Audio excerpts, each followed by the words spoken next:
kita kembali ingin mereview novel. Kali ini judulnya Rock, Paper, Scissors, karyanya Alice Finney. Aku bacain dulu sinopsisnya. Kapel terpencil, tak ada listrik, tak ada sinyal, badai salju membekukan, dan sepasang suami istri yang berharap mendapat kembali percik romansa yang telah tiada. Akhir pekan penuh harapan itu dengan cepat menjadi tragedi. Seseorang mengawasi mereka tidak sendiri. Liburan ini bukan lagi tentang bertahan 1 tahun lagi, melainkan apakah mereka bisa selamat hidup-hidup dari perayaan ulang tahun pernikahan kali ini. Agak membingungkan untuk menjelaskan novel yang ini. Case-nya itu ada 3 orang di sini. Ada sepasang suami istri 2, satu lagi si pengawas kapel. Kalau dibilang romance, ada romance-nya? Gak ada romance-nya. Even ini tokoh utamanya itu sepasang suami istri, tapi dibilang romance, enggak, justru menegangkan.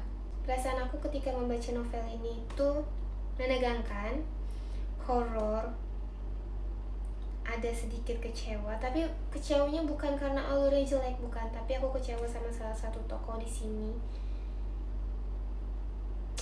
Part awal dimulai dengan sepasang suami istri yang sudah menikah selama 10 tahun, dan di hubungan mereka yang ke-10 tahun ini hubungannya mulai agak renggang. Akhirnya sang istri berupaya untuk memperbaiki hubungan dengan menyarankan untuk pergi berlibur ke suatu tempat penginapan bekas gereja tua di suatu tempat terpencil, jauh dari manapun dan tidak ada sinyal. Di setiap ulang tahun pernikahan, sang istri selalu membuat surat untuk suaminya. Kalian harus perhatiin surat-surat ini.